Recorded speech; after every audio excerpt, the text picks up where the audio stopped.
As we approach our first cultural waypoint, how we understand each other, let's get comfortable with the fact that culture is personal. So, how do we manage the emotions within the logic of the business environment? Too far to the emotional side and we have reactions, too far to the logic side and we lose compassion. The challenge is to strike a balance, allowing us to be emotionally intelligent in all aspects of our relationship. How we think, listen, and speak to each other can all be influenced by our filters.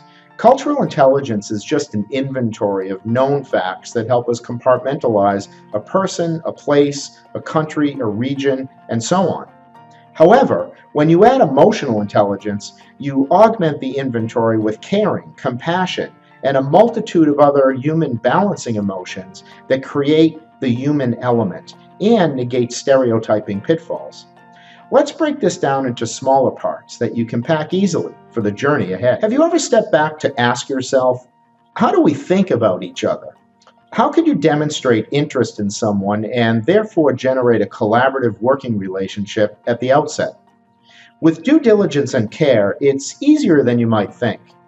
In order to build trust, sincerity, and accomplish gaining someone's belief that you care, you need to think about them from their point of view and seek to understand their perspective. That requires you to understand how to ask them pertinent questions and to match individual behavioral styles in order for you to work as a trusted partner or advocate. This can apply around the world or across the street.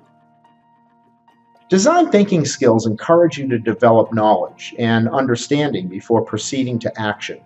The relationship is therefore initiated against a backdrop of continual improvement and personal understanding. It demonstrates that people and relationships matter to you as a leader.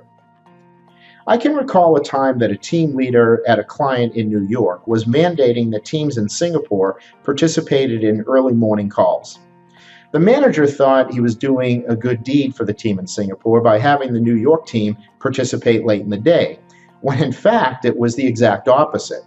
The team in Singapore would have preferred a later night rather than an early morning, and no one ever asked, nor did they know this was a cultural preference for this team.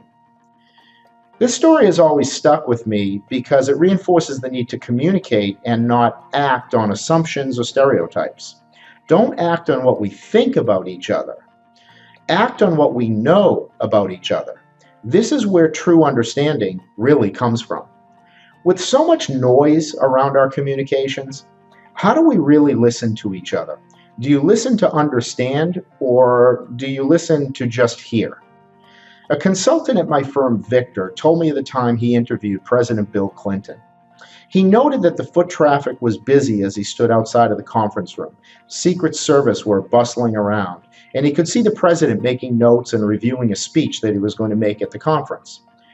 Victor told me that his expectation was for a brush-off, and that he was just honored to be there. However, what happened next was a real surprise and a wonderful example of active listening. When Victor entered the office, he said it was like a switch went off and it stopped all of the noise and distraction. The president asked him to close the door, sat attentively at his desk, and simply said, "How can I offer you value?" Victor was immediately taken aback for a second and then responded with what he needed from the meeting. In later debrief, Victor told me that the president gestured, this time with total focus. He was in the moment, he was inquisitive, and he genuinely dedicated his time. The highest degree of disrespect is when we disregard the importance of someone else's time. The subtle messages we send across cultures or across a desk all translate the same way, through respect. Respect is paramount, and it mitigates the impact of many possible negatives when it's embraced.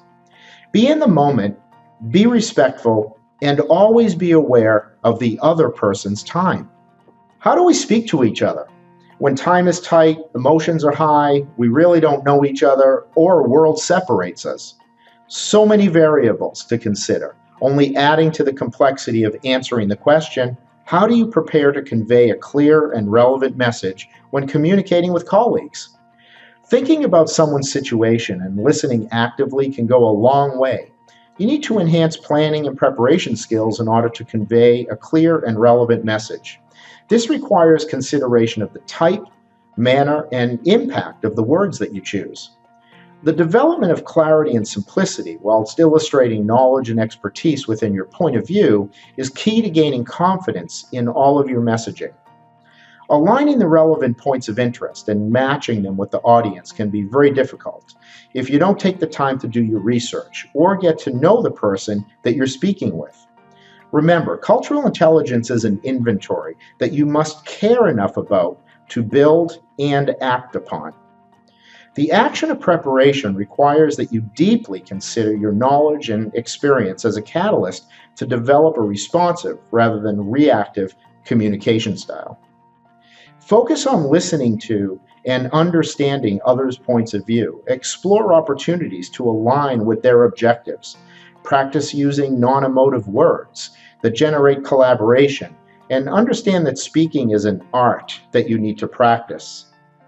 And better yet, speaking is an act, and communication is the art. So here we are, getting ready to depart the first waypoint on our journey to cultural intelligence. And we find ourselves with some new provisions to pack for the next leg of our journey. Before we leave, take the time to reflect on these waypoint tips and give thought with your peers as to how they can be applied. Try to see things from others' points of view. Use design thinking to empathize and understand. Encourage participation and cross-functionality in all of your teams. Use active versus passive listening styles. Listen, understand, align, and then respond. Build relationships as a key to all of your success. Consider the type, manner, and impact of the words you choose. Communicate with clarity and simplification. Know how to align to others' points of interest. Show respect by preparing with knowledge of others. Develop a responsive style. And be artful in all of your communications. And now we're a bit more prepared to be cultural champions.